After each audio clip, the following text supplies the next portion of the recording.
biografi sosok Mayor Tan yang menjadi Mayor Tionghoa sekaligus sebagai pelindung budaya Jawa. Ya, seperti yang sudah tadi kita sempat bahas mengenai bagaimana prosesi pemakaman beliau yang luar biasa ya, disambut atau dikerubungi oleh pelayat ya. Ada 200 ribuan pelayat yang datang. Nah, ternyata peristiwa pemakaman Akbar itu terjadi lebih dari 100 tahun silam. Namun, apakah kota yang pernah dibangun Tan Chin Ki ini juga mengenang dan merawat tinggalannya? Ini dia. Sam Setya Utama, seorang akuntan dan peminat budaya Tionghoa, memberi kesaksian soal kabar terakhir makam Mayor Tan Chin Ki. Dalam sebuah buku yang ditulisnya dengan judul Tokoh-tokoh etnis Tionghoa di Indonesia, Sam mengisahkan safarinya ke Duku Semar, kota Cirebon pada awal tahun 2004 lalu. Nah, menurut Sam, makam Sang Mayor yang merupakan pelindung budaya Jawa ini berada di sekitar rumah susun dan puskesmas desa Dukuh Semar. Sayangnya, makam mewah itu telah diratakan pada tahun 1990 dan kini telah menjelma menjadi pemukiman warga. Seperti dikatakan oleh Sam dalam tulisannya, mereka tahu itu daerah bekas kuburan Sang Mayor. Nisanya ditemukan sudah menjadi pijakan melintas gorong-gorong, semacam jembatan kecil. Dan Istana Binarong mungkin juga sudah lenyap pada tahun 1922. Jadi sirna sudah kenang-kenangan tentang keturunan Tionghoa terkaya di Cirebon pada awal abad ke-20, dan Mayor Tan tak sendirian. Karena sebagian besar makam opsir-opsir Cina, berbagai kota lain juga mengalami nasib serupa. Bagaimana mungkin makam-makam itu lenyap bak ditelan bumi? Nah, Agni Malagina, ahli sinologi dari Fakultas Ilmu Budaya Universitas Indonesia, berkomentar soal sedikitnya makam para opsir Cina yang selamat melintasi zaman. Menurutnya, keturunan mereka tidak perhatian lantaran garis keluarga sudah putus. Bisa juga karena banyak keturunan mereka yang tak lagi tinggal di Indonesia, mungkin terkait soal bisnis atau politik. Jika sudah begitu, makam-makam bersejarah itu berangsur-angsur akan terbengkalai seolah tidak bertuan lagi. Endingnya tergusur warga pendatang yang sedang mencari tempat pemukiman. Seperti dikatakan Agni, makam-makam kapiten ataupun mayor itu biasanya berlokasi di dekat rumahnya atau dimakamkan di tempat pemakaman pribadi, bukan pemakaman umum. Nah, kompleks pemakaman itu biasanya luas dan hanya berisi beberapa makam. Nah, ketika zaman kemerdekaan, makam-makam yang tanahnya luas dan cuma ada 2 atau 3 kuburan itu akhirnya diduduki warga.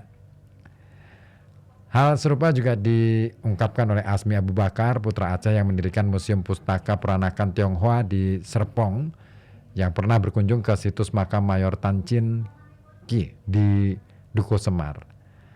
Dia merasa prihatin dengan situasi tapak makam Sang Mayor yang telah menjadi sepetak permukiman. Bahkan dia menduga peti mati Sang Mayor juga masih bersemayam di bawah rumah warga. Meski begitu, Asmi tak mau menyalahkan siapapun, dan dia lebih cenderung mengatakan bahwa saya mengunjungi beberapa rumahnya yang saat ini menjadi sekolah. Jejak-jejaknya menarik untuk ditelusuri. Dia teringat seorang peneliti budaya dan sastra peranakan Tionghoa bernama Claudine Salmon. Peneliti asal Prancis itu pernah singgah di museumnya beberapa tahun lalu. Salmon yang saat itu berusia 80-an tahun, sempat-sempatnya loh berusukan mengunjungi makam-makam Tionghoa di berbagai kota di Indonesia. Dia biasanya ditemani sahabatnya yang juga peneliti budaya Tionghoa di Indonesia, Mira Sidarta. Kini kedua perempuan itu sudah sama sepuhnya, dan seperti dikatakan Asmi, saya kira mereka sedang mengumpulkan data bongpai-bongpai itu menjadi satu sumber informasi sejarah. Nah, kenapa orang kita tidak ada yang kayak begitu? Maksud saya, apakah kita menganggap itu tidak terlalu penting? Padahal Makam-makam tua merupakan catatan sejarah. Itu dikatakan oleh Azmi. Tidak hanya bermakna sebagai penanda siapa yang meninggal di situ, tetapi juga ada informasi yang kita bisa lihat kapan dia meninggal dan siapa saudaranya. Menurut Azmi, pembiaran dan penggusuran makam-makam Tionghoa itu karena kita tidak menganggapnya bagian dari keluarga besar kita, leluhur kita. Nah, cara berpikir yang seperti itu, ini yang penting ya. Cara berpikir itu yang penting sekali menjawab agar tidak terjadi penelantaran terhadap makam-makam Tionghoa. Dia juga menambahkan, seandainya Tan Chin Ki dianggap sebagai bagian sejarah bangsa atau bagian dari sejarah Cirebon minimal, tentu makamnya akan selamat. Sayangnya, sampai hari ini, Azmi belum melihat munculnya tanggung jawab bersama terhadap makam-makam tua itu yang terbengkalai. Dan seandainya, kata Azmi, itu bukan makam Tionghoa, mungkin beda perlakuannya.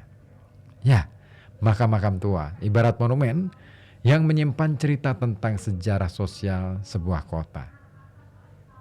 Kini kita masih memiliki pekerjaan rumah untuk merawat makam-makam tua yang tersisa supaya kemegahannya, pengetahuan, dan peradaban silam tidak berakhir mengenaskan. Ya, sebuah catatan menarik ya mengenai perjalanan Mayor Tan Chin Ki yang merupakan pelindung budaya Jawa yang saat ini nampaknya nasib makamnya terbengkalai begitu saja. Sangat disayangkan. Nah, pertanyaannya sekarang, bagaimana dengan kita? Oke, terima kasih juga yang sudah bergabung melalui WA di 08554 2912. Ada Mas Adi di Karanganyar ya. Oke. Ini yang share ribut ya, bukan Anto. Terus Tobi Uchiha ya. Terima kasih sudah gabung. Pak Musin juga ikutan gabung. Terima kasih Pak Musin. Oke. Dari kawasan Kuningan 7 FM 91,2 Radio Kota Batik News Interaktif Solutif. Berakhir sudah ya tugas saya untuk mengawal perjalanan Halo Kota Batik. Terima kasih atas kebersamaan Anda dan ketemu lagi besok ya. Besok udah nggak ada ding. Besok saya libur. Pokoknya terima kasih dan assalamualaikum warahmatullahi wabarakatuh.